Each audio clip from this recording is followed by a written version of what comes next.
여기가 작년에 왔을 때 비해서 그 열매도 깨끗해졌고, 예. 그 다음에 또 하나는 알이 굉장히 굵어졌어요. 예, 거의 뭐 1.5배 굵어진 것 같은 느낌이 드는데, 이거 어떤 변화가 있었을까요? 예, 그 작년에 조 대표님께서 말씀 주시기를 이 액비를 더 좀 예. 깨끗하게 좀 걸러서 사용을 했으면 좋겠다는 말씀을 주셔서 음. 그 말씀은 저는 이제 어떻게 이해를 했냐면 먼저 걸러 놓고 쓰자 그런 생각으로 지금은 여기 각 액비들을 먼저 걸러 놨습니다. 걸러 놓고 그 액비를 쓸 때도 그 작년까지는 그 자리에서 걸러 가지고 바로 썼지만 올해 같은 경우는 먼저 걸러 놓은 상태에서 우리 어르신들이 문물만 떠서 먹듯이 이 액비를 문물만 떠서 썼어요. 그래서 다른 분들은 제가 보니까 우리 그 자연을 닮은 사람들 사이트에도 보면 뭐 어떤 분들은 뭐 1차 걸럼, 2차, 3차 이렇게 걸러서 쓴다 이렇게 얘기하시는데 저는 먼저 걸러놓고 민물만 떠 쓰는 것이 가장 또 합리적인 게 아닌가. 그러니까 깨끗한 예. 액기스 중에서도 그 예, 윗물만. 부유물 전혀 없는 거. 예, 윗물만 그죠? 떠가지고 예, 이제 예. 쓰다 보니까 예.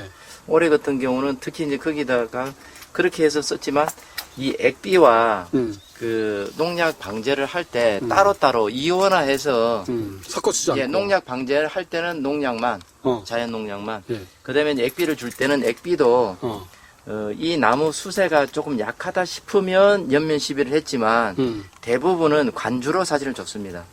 그래서 나무가 수세가 조금 미약하다 싶으면 어쩌다 한 번씩만 그냥 연면 시비를 했고 대부분 그냥 액비를 관주로 해서 줬습니다. 그러니까 이게 정리해보면 액비를 쓴다 하더라도 따로 덜어놨다가 가라앉혀서 예. 윗물을 예. 떠섰고 예. 그리고 가급적이면 농약과 예. 혼용하지 않았더니 열매가 이렇게 예, 깨끗하고 알이 굵어지고. 알이 굵어지고. 예. 이 저기 봐 여기 액비는 뭘 썼나요? 그 사실 그 새비름 액비를 만드는 것이 있는데 새비름 액비 같은 경우는 착색 효과라든가 예, 예. 이런 것들이 그냥 좋은 것을 알고 있기 때문에 그래서 착색뿐만이 아니라 알이 비대도 많이 되고 자연스러운 맛도 강화를 시키기 위해서 바닷물과 이 새비름 액비 뭐 기본적으로 늘상 들어가는 것은 우리 아로니아 액비는 늘상 들어가고요. 근데 다른 것들이 한방 액비 그다음에 그 은행 같은 경우도 계속해서 주기적으로 계속 넣어주고 있습니다. 그럼 여기 몇 평이죠? 여기 한 650평 정도. 650평이 넣는데 세비름 액비는 몇 리터 한 번에? 새비름 액비 같은 경우도 보통 한 15리터 정도 넣습니다. 넣고 예. 그다음에 바닷물.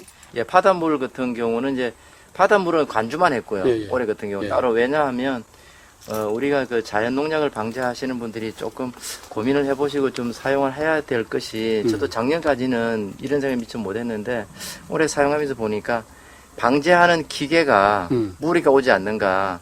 바닷물을 줄 때도 이 소금기가 있기 때문에 모다를 통해서 주다 보면 모다가 상할 수가 있기 때문에 그걸 주고 났을 때는 물로 희석을 해서 완전히 씻겨 나가도록 했고요. 그러니까 지금 계속 연면 시비 하면서도 그런 부분을 굉장히 고민을 많이 했어요. 바닷물은 보통 여기 했을 때 간주로 줬을 때 몇 리터? 예, 그 보통 20리터짜리 한 통을 600리터에다 타가지고 타가지고. 줬습니다. 예. 아니 관주할 때. 예, 관주할 때. 관주할 때. 예, 관주할 때. 요거 할 때 600리터 정도 600리터 정도 써요. 예, 관주할 때? 600리터만 쓰는 것이 아니고요. 현재 통이 저 위에 10톤짜리가 있기 때문에 네. 먼저 10톤짜리 문을 열고 그래서 물을 한 2분 3분 정도 먼저 꺼내고 그다음에 그 바닷물을 해놓은 걸 갖다가 희석해 놓은 것을 바닷물 500리터에 예. 희석해 놓은 걸 해놓은 걸 또 보내고 그다음에 또 물을 또 한 또 5분 정도 또 보내고 그래서 이제 이렇게 이제 계속 이제 연차적으로 했고요. 그래서 이 가뭄 정도를 봐서 토양의 수분이 좀 부족하다 싶으면 오전에 한 2시간 반, 3시간 동안을 이 액비를 준 상태에서 계속 물을 공급을 했었었죠. 그래서 제가 볼 때는 우리 아로니아 같은 경우가 알이 이렇게 굵어지는 것도 저희가 1차 비대, 2차 비대기가 있는데 1차 비대기 같은 경우는 5월 말 정도에 그때 중심, 그 다음에 우리가 이 2차 비대기는 7월 초 정도, 6월 말 7월 달 되면 가뭄을 많이 타는데 그때 시점에 내가 이 액비와 물 공급을 충분히 했기 때문에 과들이 이렇게 많이 굵어지지 않았나 그런 생각을 해요. 그럼 세비름 액비 효과를 많이 보신 거예요? 예, 새비름 액비를 많이 줬기 때문에 그 일부 지금 우리 농가들이 현재도 수확을 해서 판매를 하고 계시는 분들이 있는데 저 같은 경우는 비가림이 되어 있는데도 아직도 수확을 안 하고 있어요. 보통보다도 한 열흘 정도가 빨라요, 실제로. 저 농장은. 빠른데도 지금도 수확을 안 하고 있는 것이 제가 최근에 한 4일 전에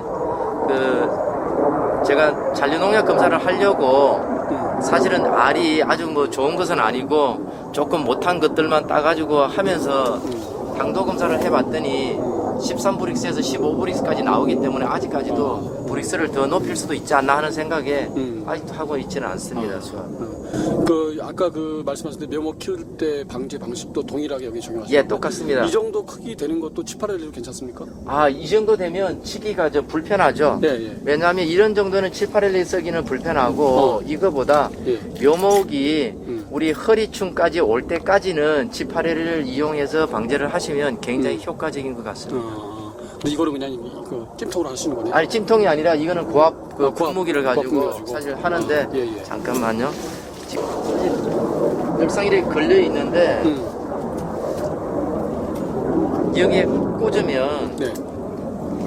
여기 꽂으면 이게 회전이 되기 때문에 사실 이게 쓸 때 굉장히 효과적이에요. 이게. 그래서 목에다 걸고 사실 제가 농약 방제를 혼자 합니다. 뭐 누가 당겨주고 하는 것이 아니라 목에다 걸어요? 한번 걸어요. 이 줄을 그 목에다 걸고 방제를 하면 이렇게 그냥 혼자 막 방제를 하는 거예요. 그래서 저 중간에도 보면 그 동태기가 있어서 혼자서 방제하지 누구 도움도 받지 않습니다. 그럼 여기 예, 그냥 끌고만 가면 됩니다. 끌고 다니는 거야? 예, 이렇게 끌고만 다니면 혼자서 방제 다 합니다. 그 어머니는 약치는 거하고 전혀 관계 없습니다. 이게. 이것도 이제 자담 유황, 자담 오일, 백동. 예, 세 가지 가지고. 예, 세 가지만 가지고 주로 썼고요. 예. 이제 그렇게 하면서 중간에 백동을 넣지 않고 은행을 넣기도 했고요. 그다음에 디기탈리스로 만드는 독초도 있으니까 그것도 넣기도 했었고요. 여기. 그다음에 여기에 있는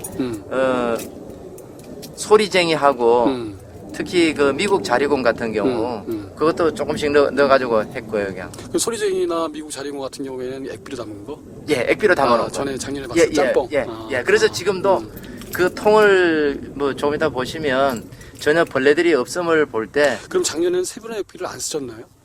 작년에는 쓰기는 썼지만 올해같이 집중적으로 많이 쓰지 않았어요. 올해 몇 번이나 쓰셨어요? 올해는 제가 기억에 새비름이 한 4번 정도 지금 친 것 같아요. 그러면 그거 가지고 사실은 이 비대에 상당히 효과를 받다 보시는 거예요? 예, 그래서 제가 그 새비름 같은 경우는 연면 시비를 하고요. 그 다른 액비들은 무조건 관주로 주로 이용을 하고요. 그 세비름 연면 시비는 세비름 액비를 가라앉혀서 위에 윗물을 쓰는 건데 예. 그거 할 때 자담을 섞지 않고 그냥 하셨어요? 자담 오일을 넣죠. 네, 자담 세비름. 오일 플러스 새비름만. 그러면 그 몇 비율은? 예, 비율은 그 15리터 정도 넣고요. 그다음에 그 우리 자담 오일 같은 경우는 한 5리터 내지 6리터 정도 두 바가지니까. 그러니까 그래서 이제 600리터 방제하는 양에 거기다가 이제 세비름 액비 15리터, 그다음에 자담 오일 5리터, 6리터. 그렇게 해서 이제 자담 오일과 액비를 혼용한 거죠. 혼용을 그렇게 왜 하신 거죠? 예, 혼용하는 이유는 일반적인 농가들은 대개 세비름 액비 연면 시비다가 세비름 액비만 친단 말이에요. 근데 저는 이제 그 넣는 이유가 사실은 오일 같은 경우는 우리가 전착제 역할을 하고 있지 않습니까? 그래서 전착제 역할 플러스 우리가 그 칼륨 성분이 이미 들어가 있기 때문에 영양제도 될 겸 그 활착이 될 때 액비만 들어가는 것보다는 열매에 묻으면 딱 붙어 있으면 입에도 그렇고 훨씬 더 효과적일 것 같아서 저는 계속해서 오일을 사실 쓰면서도 사실 조심스러운 거예요. 그래 왜냐하면 또 너무 많이 쓰게 되면 밀랍 현상이 생긴다는 것도 저는 익히 알고 있기 때문에 이 열매를 보고 항상 와서 제가 보고는 이 방제를 하거든요. 그러니까 이제 반대로 예를 들어서 세비름 액비만 쳤으면 열매가 이렇게 깨끗할 수가 없죠. 예, 그럴 수도 있습니다. 그 왜냐하면 열매 붙어 있을 수도 있으니까. 그러니까 이게 좀 분진이 그냥 다 살아 있고 전혀 뭐 약을 친 느낌도 없을 정도로 깨끗하잖아요, 그죠? 올해 이게 굉장히 성과가 보이네요. 작년에 비해서. 그래서 제가 지금도 이 아로니아 밭에 와서 보면 사실 이 나무들에게 좀 죄송한 게 제가 6월 11일 날 첫 방제를 했고 6월 18일 날 두 번째 방제를 했는데 두 번째 방제할 때 제가 들어와서 보니까 이 나무들에 그 진딧물들이 있는 나무가 한 5그루 정도를 봤어요. 집중적으로 많이 있는 거죠. 그래서 순간적으로 저도 이놈들을 다 잡아야 되겠다는 생각에 사실 유황을 떨어 가서 바가지로 원래 조금만 떠가지고 1리터, 1.5리터를 넣어야 되는데 나도 모르게 이상하게 그냥 그때 2.5리터 정도를 탄 것 같아요. 첫 방제, 두 번째 방제인데. 그래서 치면서도 사실 절반을 치놓고도 사실 고민을 했어요. 이거를 계속 진행을 해 물을 타가지고 다시 이걸 희석을 시켜 이런 생각 하다가도 아 설마 다 죽겠지 뭐 다 죽어야 돼 이런 생각에 다 방제를 하고 났더니 지금도 유심히 보시면 이 잎들이 그때 받은 장애예요. 맨 처음에. 예, 두 번째 방제 때. 지금도 이 나무들을 볼 때, 아, 주인이 순간 선택이 잘못돼서 이게 1년 내내 고생하는구나. 그래서 사실 죄송해요. 지금도 보면 나무들이 이 밑부분에 있는 잎들이 그때 장애를 입은 거예요. 그래서 어머니가 밭에 오셔가지고, 야, 너 농약 치고 났더니 다 별이 났다. 올해 농사는 다 별했다. 그러시길래, 아유, 제가 순간 그 절반이라도 좀 내가 좀 더 바꿨어야 되는데 하는 생각이 지금도 근데 아로니 하니까 2리터 넘어가면 안 된다 이렇게 보시는 아니 거죠? 1리터가 아니고요. 나무 수에 따라 다르겠지만 제가 생각이 그때 한 250배 한 그렇게는 치던 것 같아요. 250배, 300배? 너무 과하지 않았나. 그래서 저는 처음에 우리 자연농약 같은 경우는 조심을 해야지 될 부분이 늘상 그 조 대표님 말씀을 주시는 대로 그 와서 보고 나무 수제를 보고 조금 약하게 사실을 결정을 해서 이 농도를 정해야 되지. 내가 생각에 내가 그냥 가늠한다고 무조건 좀 강하게 치자. 한번 실수를 하고 나니까 우리 회원분들도 그런 분들이 계시더라고요. 몇몇 분들이 올해 입이 다 떨어졌다고. 두 번째 방제, 첫 번째 강하게 친다고 자기는 뭣도 모르고 그래서 새로 잎을 새로 파다가 지금 키우는 그런 회원분도 계시는데 저도 이 나무들을 볼 때 지금도 사실 미안해요. 그런 부분들. 내년에는 이제 모르겠습니다. 새로 각오하는 거에 이런 잎들이 전혀 여기 저 선녀나방 같은 경우는 안 생깁니까? 예, 저희 밭에는 선녀나방이 전혀 들어오지 않습니다. 왜 그럴까요? 왜 그렇다고 저는 생각하는가 하면 저희 동네 여기도 일부 농가에서 선녀나방 있다고 얘기를 해요. 그래서 제가 이 자담 유황하고 오일을 들여가지고 뭐 방제한 분도 계시는데 특히 복숭나무 같은 경우 많이 오더라고요. 근데 이곳 같은 경우는 이 토양 자체가 지금 살아 있어서 그런지 전혀 사실 선녀나방이라는 이런 것들이 오지도 않을 뿐만 아니라 있다 해도 제가 볼 때는 사실 자담 유황과 오일만 하면 선녀나방 같은 경우는 뭐 방지하는 데는 무리가 없지 않는가 그렇게 생각하고 있습니다. 그게 기피 효과도 어느 정도 있다고 예, 보시고. 특히 유황 같은 경우가 제가 그 방제를 할 때 보면 늘상 저희들이 조화를 하지 않는 그런 이상한 냄새 그것 때문에도 많이 기피하지 않는가 그런 생각을 하고 있습니다. 이렇게 그냥 걸러놓고요, 그냥. 일단 걸러놓고. 예, 걸러놓고 요거는 이제 바가지로 윗물만 떠버리면 요거를 이렇게 제끼면 맑게 나오거든요, 요거는. 요거는 저 밑에 있는, 윗물만. 예, 윗물만. 근데 이건 아로니아 액비는 이렇고요. 그 다음에 지금 요 같은 경우는 진짜 가끔해요. 이게 무슨 액비? 새비름 액비요. 아, 새비름 걸러가지고 이렇게 나왔다가, 예. 이렇게. 예. 진짜 좋아요, 새비름 액비가. 야, 이게, 그러니까 이 정도 하나가 지금 한 300리터 이렇게 되면 이게 사실 돈으로 하면 이거 어마어마한 돈이죠. 이렇게 걸러놓은 게. 걸러놓고. 그래서 은행 같은 경우 지금 관주할 때 계속 집어넣으면 그냥 벌레가 그래서 안 오는 거예요, 제가 볼 때. 이게 은행. 예. 은행 액비. 이 은행 액비를 네. 관주할 때 관주할 때 두니까 토양에 들어가기도 하지만 그냥 살아버리지. 토양에서 다시 위로 fun중이 되는 거 아니야. 예. 따로 근데 그게 이제 은근히 이제 근데 벌레가 지금 여기도 보면 자리공. 이게 자리공. 그게 사실 시간이 없어가지고 지금 이거 다 걸러놓지 못했어요, 이런 것들은. 전부 다. 이렇게 만들어 작년에 비해서 다 이렇게 걸러서 다 그걸 뒀다가, 가지고 뒀다가. 연면 시비도 하기도 하고. 예, 그래서, 요쪽에 보면 여기도 이제 지금 아로니아 이제 짰던 거 하고 술 담았던 거. 지금도 향이 그냥 향 되게 좋네. 예, 술 냄새가 확 돋잖아요. 이렇게 해서 이제 걸러놓고 이제 다시 이제 또 쓰고 이렇게.